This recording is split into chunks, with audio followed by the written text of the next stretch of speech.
What's going on, man? Unfortunately, Cosmogs fans are like, this is Phantom Base coming at you with our APA Season 3 quarterfinals match versus Elite Four Dan, coach of these Chelsea Cloysters. I know this is a little bit late going up. I had this recorded about a week ago, but fun fact is it didn't record my audio for some reason, so I was sitting here looking like a doofus with this video just rolling, me pausing in random spots, and it just didn't look like a fun time, so yeah. This is going to be a post-commentator match because it was going to be live com, but IRL stuff happens. You know how that works. I'm sure you guys all understand at this point. I do have a child. I do have a wife. They take priority. So right now, this is the time I got. So let's quickly go over the team that we decided to bring. Sorry, grab some water. Versus Elite Four Dan. As he brought literally these six, he brought 5 of the 6 I expected. The only thing he didn't bring was a Crocodile. I expected that over Braviary, to be honest, because Crocodile just shut down Bronze on. Like, and if I just wasn't ready for Crocodile, it could just poop all over me. So, that being said, let's go over the team that I brought. The concept of this team was, as much as I hate to say the word, a semi-stall, in that we had one solid, defined wing condition that could just straight up clean the game, and 5 fat mods around it to support it. And the way this team is composed is that he cannot break my team. There's no way he can break my core. I have a core of 5 Pokemon, and literally if one of them goes down, I still got plenty others to fill the role that it filled. There's just so many options I have with this team, and there's so many ways I can switch around. It makes it unpredictable, it makes it difficult to handle, and it makes it impossible to break, especially with the team he has, because he drafted, on paper, it's a very balanced team. His team is very, yeah, like I said, very balanced. He's got Megalopunny, he's got Volcarona, he's got Latias, he's got Sylveon, Empoleon, pardon me, I'm suffering allergies quite a bad bit. Like I said, Braviary, Rotom-Cut, Regirock, Crocodile. There's so many things he's got on his team. But it's all, like I said, it's really balanced. So they can all serve different functions, but at the same time, that kind of makes them jack of all trades, master of none. So, except for things like Volcarona and Megalopunny, which just hit like trucks. That's kind of their jobs. My team, to give you a quick overview, if you didn't watch the prep video, go back and watch that. That's where the in-depth stuff happens. So we're gonna talk this team over very quickly. I brought what I believe to be a leftovers Tapu Fini. I don't recall. Actually, yes, I believe it was leftovers Tapu Fini. Primarily physically defensive, but with enough speed to creep Sylveon and Empoleon. With Taunt, Nature's Madness, Knockoff, and Moonblast, because Knockoff was in particular for things like Empoleon and Rotom that wanted to switch in. The biggest thing is that the big things I expected from Empoleon was a Choco Berry, because I have my Mamoswine and I have Flygon, neither of which want to take respective Scald or Ice Beam, or its respective stabs, and Scald and Flash Cannon, or an Ice Beam from it, or whatever. Or worse, an Avalanche, if you're gonna go that way. But, yeah. This thing is meant to taunt down Sylveon, prevent it from baton passing, prevent it from wishing, prevent it from doing a lot of things. Empoleon, it can't set up rocks or defog. Anything slower than me, it cannot. It will taunt it down, and we prevent a lot of setup that way. We prevent a lot of unnecessary, or unneeded chip damage on my team, which my team kind of can take hits, but any less chip is appreciated. So we're going to kind of bounce around a little bit, because this is not the order in which I constructed this team. Actually, I lied. This isn't the exact order I constructed this team. But we threw these first 3 mods on. So we're going to, like I said, we're going to go quite quickly. I'm running a physically defensive Cobra Berry Bronzong with Levitate, Heavy Slam, Psyshock, Stealth Rocks, and Reflect. This was primarily meant to capitalize. Oh, it's actually a Rocky, not Cobra Berry, it's a Rocky Helmet Bronzong, because this thing is my guaranteed switch into Lopunny, into Braviary, because Banded Braviary cannot 2-hit kill my Bronzong, and with Wish support from Umbreon in the back, we can very easily, comfortably take those hits and chip it down really quickly. Unless he's running like a Roost set, in which case that kind of negates that, but that means he's not hitting as hard. So, rocks are crucial because I wanted to punish his switching, because he's got a lot of initiative. He's got Volt Switch Rotom, Baton Pass Sylveon, he's got potential U-turn on Volcarona, potential U-turn on Braviary, potential Baton Pass on Lopunny. Every single thing on his team, aside from Empoleon, has initiative on the team, or potential initiative. And so I wanted to punish switches, because rocks are crucial for some calcs that are going to pop up in this next Pokemon in particular. Reflect is meant to primarily capitalize on the any potential switch out into Crocodile, because really Bronzong can't touch Crocodile under normal circumstances, so we grab a toss a Reflect up, we can switch out and not fear pursuit at all, and he takes Rocky Helmet Chip, so that's always kind of fun. And plus, that gives us a freer chance to set up with our next Pokemon, which is our win condition, an offensive Flygon, a Dragon Dance Flygon, Ground EMZ with Outrage, Earthquake, and Fire Punch. Fire Punch is to not allow myself to be capitalized on by a Rotom, as well as it just lets me get a middle ground hit on clearly everything you see on his team. Helps me bring down Empoleon to Tectonic Rage range. Yeah, +1 after rocks, we do one-shot Sylveon with Tectonic Rage. Doesn't matter what its spread is. At +1 after rocks, we kill it. At +1, we also have Speed Lopunny, clearly. We're running enough speed to creep. What am I creeping? I believe I'm creeping a modest. Either Modest Volcarona. Yeah, I think I'm creeping Modest Volcarona, as well as anything base 80, I believe. I can't really recall the speed I put on this thing, but the rest went into HP, and man, this thing, after a Reflect up, this thing shoots hits for days. Anyway, that's enough of Flygon. Next up, you have our dedicated Volcarona switch, which is our Aerodactyl, which we are running. I tossed up a little bit for a while, but we're running Smackdown, Assault Vest Aerodactyl, Smackdown, Earthquake, Pursuit, and Aqua Tail. Because Aqua Tail was meant to hit both Crocodile and Volcarona. I didn't want to have to make a prediction there. Also, we got, like I said, EQ for Empoleon to pop Shukas. Smackdown one-shots. Smackdown lets me bring down things like Latias, Rotom, Braviary, and just one-shots Volcarona. That's straight up it. And I didn't want to have to run the risk of missing a Rock Tomb, because it has happened. Definitely don't want to run the risk of missing a Stone Edge, so Smackdown was the way to go. And yeah. Next up, we have a primarily I believe especially defensive, or kind of it was a really mixed defensive Umbreon, but very, very good mixed defensive Umbreon. And the fact that we're running Wish Protect, actually I think we're running Wish Baton Pass.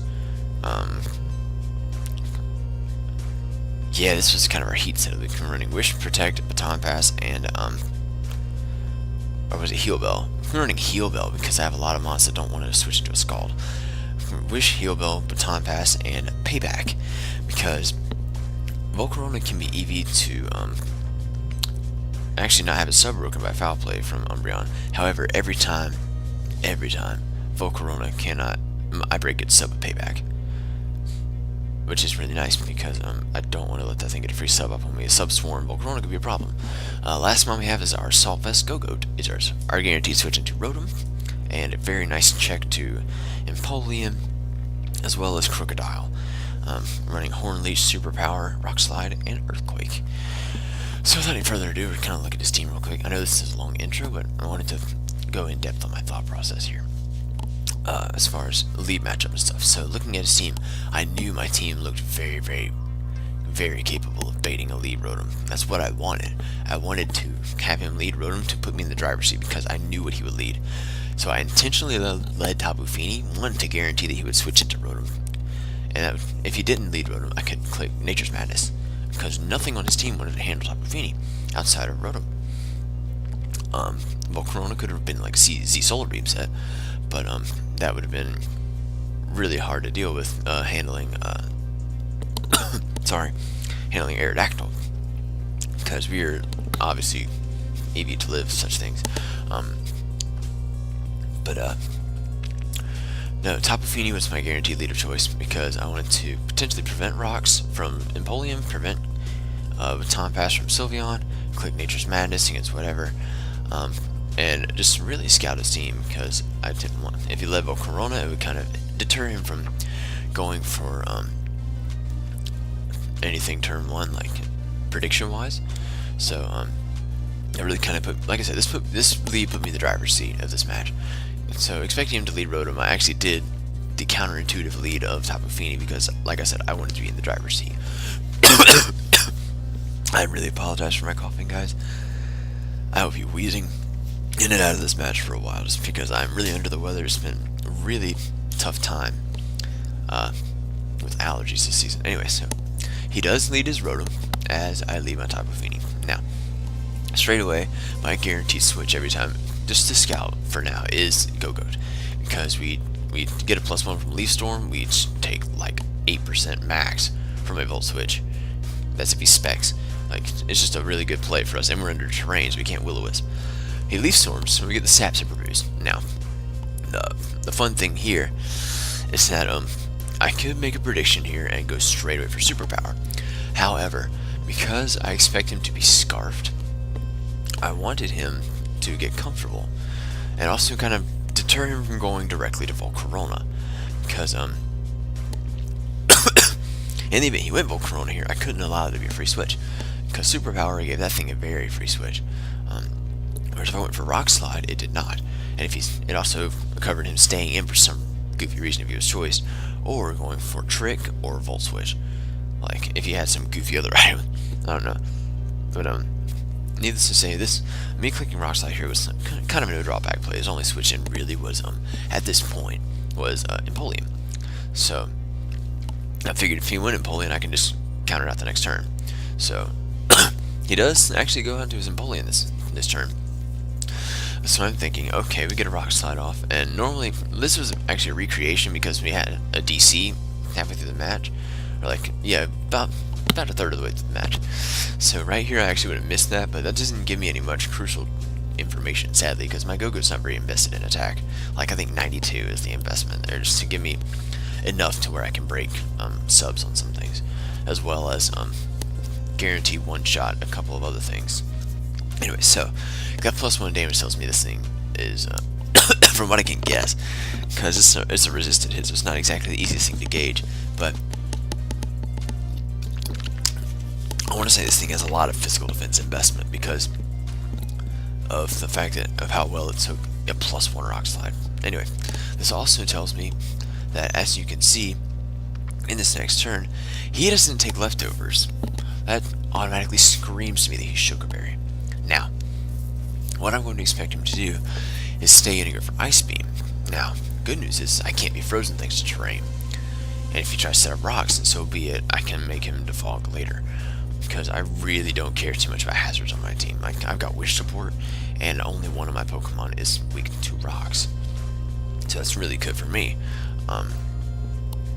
So the next thing I'm going to do is actually go for Earthquake, because should he stay in, I pop his Sugar Berry.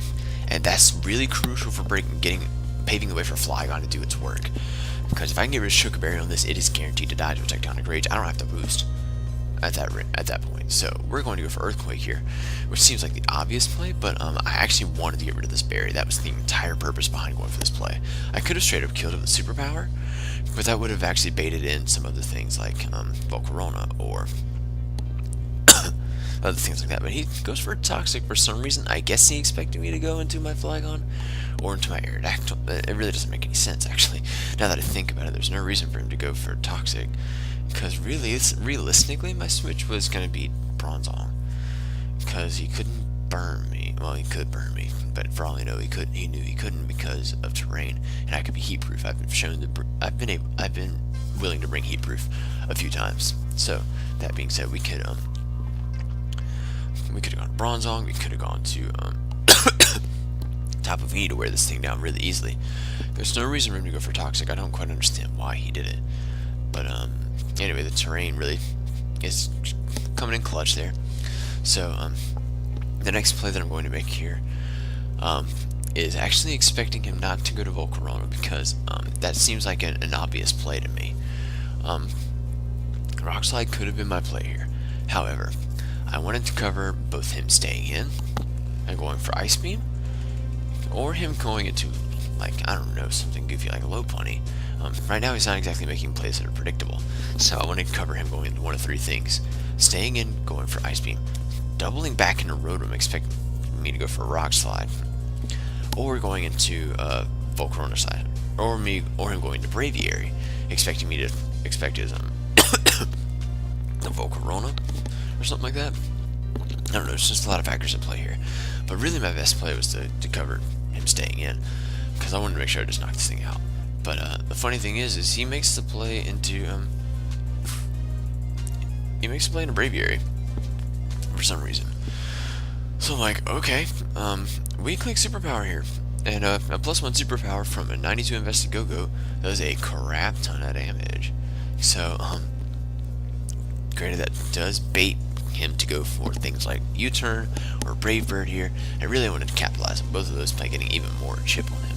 So this obvious play is obvious, but I'm going into my Bronzong this turn because we are very physically defensive. We can chew this hit incredibly well, as you will see.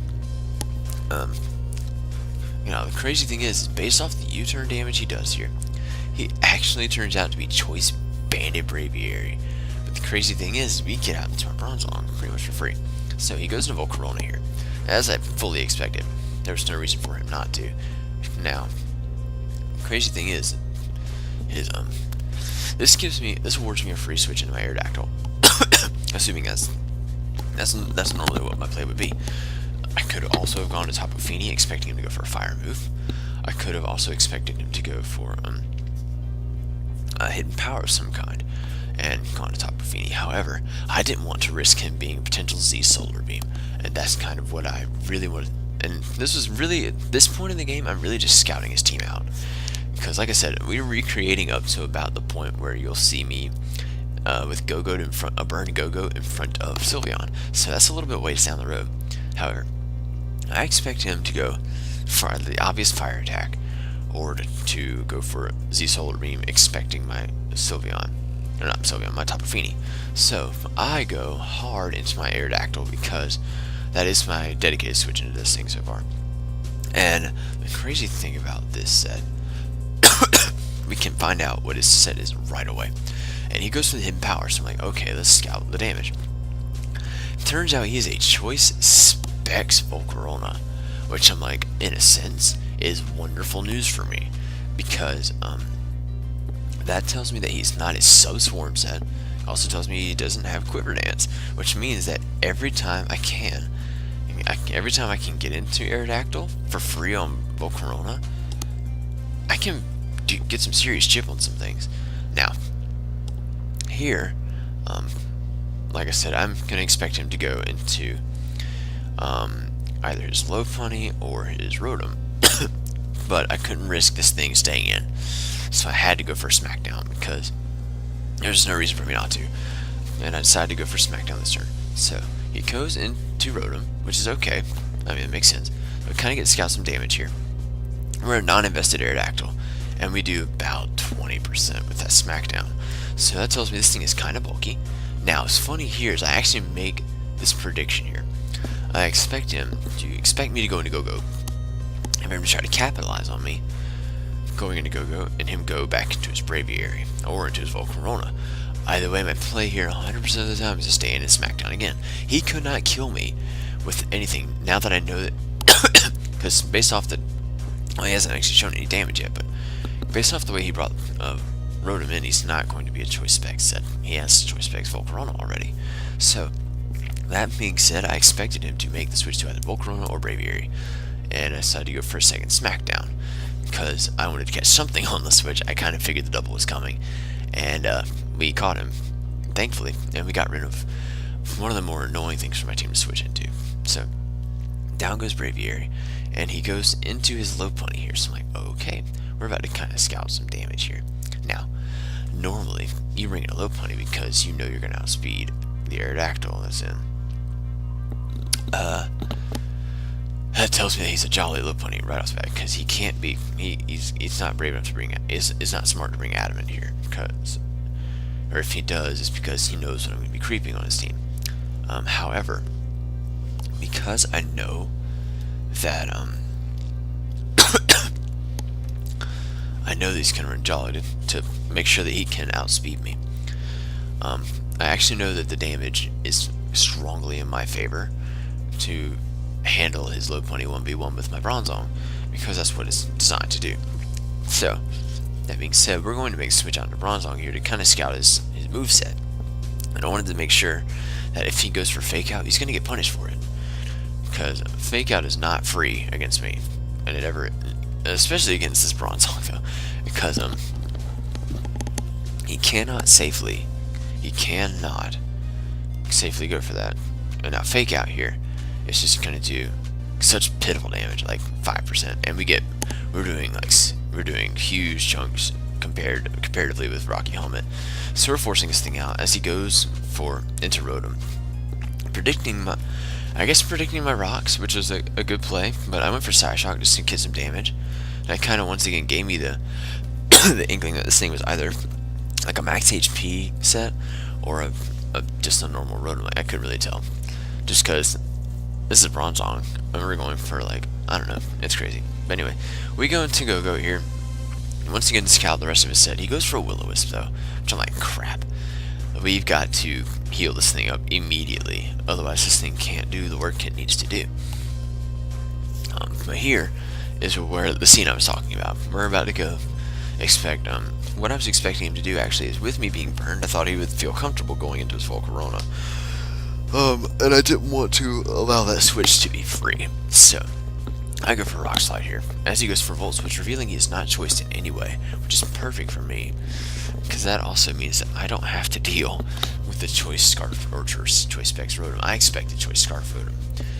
So I go for a Rock Slide here, and I can actually tell, even from a burned Go-Go, that after this Leftovers recovery, he does not heal fully back up. That tells me that we did 7% minimum, or about 7% to this Sylveon, which tells me that he is a max physically defensive, max HP Sylveon. That also tells me that we can guaranteed outspeed this thing, not only with Go-Go's, but with Umbreon as well, which is really nice because we can actually kind of put ourselves in some good situations. We can actually make some ballsy plays to wish up on the Sylveon, so to speak, which could be really fun. So we're going to take the burn damage, which kind of sucked, but we're going to switch out here because we have to. I believe we go directly into, we go to Tapu Fini to taunt this thing down, because I was not going to let this thing set up Calm Minds, I was not going to let this thing Baton Pass, I was not going to let this thing get wishes for free. So what does he goes for Wish. Now, expecting this, because Tapu Fini was overall my best play, because we took max, I think, 35% from a modest Hyper Voice, from this spread Hyper Voice. We took max 35%. We essentially avoid a 3-hit KO that way after Leftovers. So, this being said, we can very easily handle this Sylveon, because what I'm going to do is, I expect him to Baton Pass, expecting me to go for Nature's Madness, or something like that. I expect him to Baton Pass, try to get into something like Rotom, or not Lopunny, well, maybe Lopunny, but probably Rotom, because Rotom, or even Empoleon, because they're all nuisances to my team that I really need to keep weakened. So I go for a taunt here, expecting his Baton Pass. Especially after he shows that Leftovers, I know that he's max Phys Def. So we taunt this Sylveon, and we get the correct play and expect him to go for Baton Pass. That means the Wish was wasted, which is perfect for me, because now we're going to go for Nature's Madness, because nothing switches in on Nature's Madness ever, and that's just free chip for me. Because now here he reveals the Moonblast, and let me explain to you why he brought Moonblast. Because for those of you who didn't watch the match last time I battled against him, I brought a Throat Chop Heracross, preventing him from going for Hyper Voice, which was a good which was my best way to stop Sylveon. So I expected him to kind of expect this, not me. I expected him to, yeah, I expected him to expect my throat chop again, and to bring Moonblast. So I kind of was able to calculate a little bit differently, expecting Moonblast damage over Hyper Voice damage, which it turns out paying off here because, as you'll see, this Moonblast does quite little. Like, it does around 30%, so we can heal up the so that means he got a really high roll with his Moonblast there, and we can heal that up pretty safely. Now I think the next thing I expect is, yeah, I expect him, as you see, he's going to withdraw here. I expect him to go into either Rotom or, yeah, I expect him to go in Rotom, honestly, because there's really nothing else he could go for. So I decided to go for Knockoff, expecting the switch. But he actually no, I went straight for Nature's Madness again, I believe. Because, no, I didn't go for Knockoff here, sadly. Because he didn't go to Rotom. But, I go for Nature's Madness here, and I get this thing down directly to 50%, telling me he's at an even number of HP. Or he had an even number of HP. So, that also tells me that, this thing is going to be easier to wear down in the long run. So, he makes a double out, a very good double out into Rotom, in a Rotom cut, on my very obvious Aerodactyl switch. But with this team that I've constructed, like I said, I don't need to make flashy predictions. I don't need to know what to expect here. Like, I just need to make the plays that are necessary. Now, the play I make here can be seen as somewhat questionable, but my thought process here was, it covers him hard doubling out into Volcarona, expecting my Go-Go. Also covers him going for, going into, honestly I think Sylveon, or going into Sylveon, expecting my Umbreon and trying to get, a Heal Bell off, assuming that he thinks I have Heal Bell. Now, I believe I make a Smackdown play here, or Pursuit. Yeah, I click Pursuit here, because I expected him to hard switch, to be honest. But he didn't. That just gets us more chip, which is okay. Because if you look at this Volt Switch damage, that was actually, I believe that damage proved to be modest, now that I look at it. He just did a lot of damage. Holy crap. Because I'm a Assault Vest, and I'm very heavily invested in Spidef. Anyway, so, once again, my switch in here, every sneaking time, is to go into Bronzong, because Jolly Lopunny does max 20% with return. And if you look at this damage, you will clearly see he does so little with return. He takes so much with the Rocky Helmet. He's taking about as much as he's giving us with return, which is crazy. So he goes into Rotom here as I go for Rocks, which is kind of funny to me, because this allows me to see his last move, which is, in fact, if I recall correctly, is Defog. Because I switch out here, going into my Umbreon, actually. As he goes for the Defog. So I'm like, okay, he got rid of my Rocks, which I'm like, okay, that's fine. Actually, that's cool. Because, this just gives me a free Heal Bell, because I'm expecting him to go for a full switch. He's got a full switch. He's probably going to straight into his Sylveon, expecting to force me out. Which is exactly what he does. He goes into his Sylveon here, as I click Heal Bell to heal up my Go-Go, because I really needed to make sure that thing was not burned anymore. Now that's the crazy fun part here. Now that Go-Go's healed up, we can play a little, I won't want to say recklessly with it, but we can definitely use it better. So, the next play we make here is, I expect him, first off, he can't kill me with Moonblast. He's not Choice Specs. He's not even offensive. He has little to no investment in special attack, actually. So, I know we live 2 Moonblasts from this thing very easily. We can click Wish and Protect and heal ourselves up. But, the crazier thing is we can actually Wish up and, Baton Pass out into whatever we want to, which is kind of fun, because we will outspeed this thing. So, I click Wish here first, being ballsy, because I expect him to Wish, expecting me to switch. There's no reason I should stay in, normally, unless I'm expecting it. So we got 2 wishes up in the air.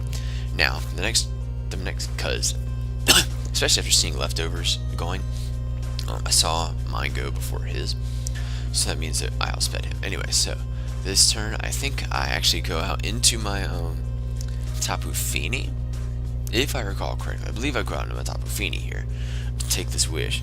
Yeah, I hard switch out. No, I got him Aerodactyl to take this hit, which is kind of funny because I calc this and literally he had the lowest the lowest roll to kill me with this Moonblast because he wasn't Hyper Voice, and it paid off because Assault Vest Aerodactyl is amazing. So we got that right, which is really nice. So we can much more safely kind of use this Aerodactyl to check Volcarona again. Now, looking at this, obviously you see I switch out, but my expectation was he was going to go for another Moonblast or go for another Wish.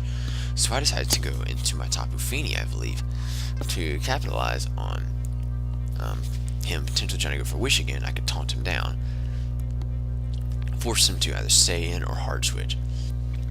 As he goes for the Wish, so I believe this time I actually expected his hard switch. Let me see what happens, because I can't quite remember. It's been a while. But yeah, actually what happens here, I believe, is this is when I expect his hard switch. And I go for knockoff on him going into Rotom. Because, yeah, he hard switches here instead of me expecting me to taunt him. So I could get a crucial knockoff here, showing his item, which is actually what I expected from the beginning when he didn't reveal Scarf or Specs. That he was Yachi Berry to counter my Mamoswine. Also to counter a potential Ice Beam Tapu Fini, which makes perfect sense. So here I expect him to go for a Volt Switch. I couldn't safely go into Flygon. The only reason I say this is because you revealed Will-O-Wisp, and with me being levitating, I couldn't actually intelligently go for Flygon. If he could, sure, he'd catch him with a Volt Switch, but he's out of range of the Fire Punch, and he goes for Will-O-Wisp. I actually get burned despite the terrain being up, which is really bad for me. So my switch every time is Go-Go, because I take nothing from this Volt Switch.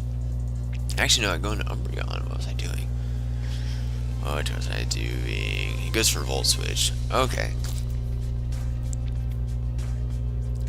That's what it was. He goes into his Volcarona.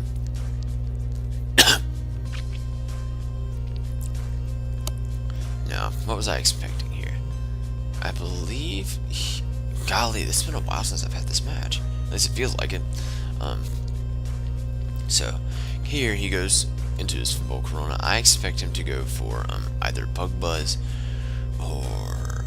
actually, I expect him to go straight for Bug Buzz. So I go into Tapu Fini, I believe, to force him out. Assuming he gets the Spit F drop. I think he gets the Spit F drop here, actually, which really sucks. Because, yeah, he goes for the Bug Buzz, and that just confirms, once again, that he is Choice Specs. Because look at that damage, holy crap. But then look at this, he gets that Spit F drop, which really sucks. Now, here I'm out of range, actually, of a second Bug Buzz, despite my Spit F drop, which is really nice. So we can kind of safely go for Nature's Madness here. Actually go for Knockoff, I think. Expecting him to switch into something else, but it didn't pay off this time, sadly. Should have gone for Nature's Madness, but you know, what can you do? I didn't want to give his Sylveon a free switch, or his, or in the event that he stayed in and went for Bug Buzz, I actually got rid of his Choice Specs, which was, in hindsight, not my best play, because keeping Choice Specs on him made him lock himself into a move, and he couldn't safely do that without having to pivot around my team. So, here, because I know that he's got to go for a Volt Switch here, I'm actually going to go to Go-Go now, because he has no reason to do anything else. He can't go for Will-O-Wisp, because I could very well just go out to Umbreon and click Heal Bell, because I went out to Umbreon last time. So this time I'm going to Go-Go, and I take this Volt Switch. As you can clearly see, we take literally 11% or 11 HP from that. That's literally like 2%, I think. So here is where I make the play of the game that puts me in the driver. It puts me in the momentum spot.com. So here I look at the calc, and I see that he was a timid Specs Volcarona because he outsped my Tapu Fini. Also because he outsped my he has to outspeed my Flygon in order to be able to kill it with an HP Ice, or at least speed tie with it. And judging by the damage he did to Tapu Fini with Bug Buzz as well as Aerodactyl with Hit Power Ice, if he was modest, he would have potentially 2-hit KO'd my Aerodactyl. But because he has proven to not be Specs, or not be modest Specs, he cannot kill my Go-Go from this range. Period. I think he would have to max roll me with Bug Buzz to kill me. So essentially, period, he cannot kill me. But here's what I expected. I expected him to go for Fiery Dance to try to start setting up to win. Because, potentially, Volcarona could do that. Now, the only issue he would have is Choice Specs, literally Choice Specs Fiery Dance, even at +1, wasn't killing my Flygon, and I just set up a Dragon Dance and won at that point. That would have actually been really funny had he killed me. But, as you're going to come to find out, this Choice Specs Fiery Dance from Volcarona is just not enough to take out my Go-Go. And we've got Rock Slide, and we connect, which is wonderful, because, let's see, that's the thing, is had I missed there, I had the backup plan there. I could very easily have just gone straight into my Flygon, click Dragon Dance, and that would have been game. Because honestly, he couldn't switch in anything. Like, there was nothing he could switch in. I think the only thing he could switch in... Actually, no, he would have had his Sylveon. But, that even had a very strong potential to drop to a Tectonic Rage. So... But yeah, so... In the end, we end up knocking out his Volcarona with a Go-Go. Only in League format will you see this. Next he goes out to Lopunny, which I fully expect him to go for Return here because or either that or Drain Punch, which either one makes perfect sense because Drain Punch could kill the Go-Go and get HP back, a lot of HP back probably. Drain Punch catches my Bronzong and essentially nets almost 0 HP, 0 damage taken after the Rocky Helmet chip plus recovery.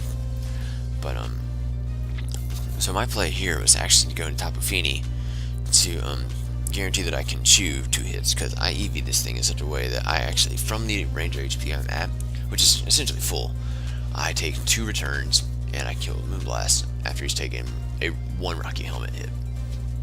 So, I go into my Tapu Fini, expecting him to go for a Drain Punch, which would have been the ideal situation. But, it's kind of funny, because he decides to go for a Return, which is okay, because, if you look at this damage, I'm like, it's actually looking like a roll, but he got a really high roll, like, I think it was the max roll, actually.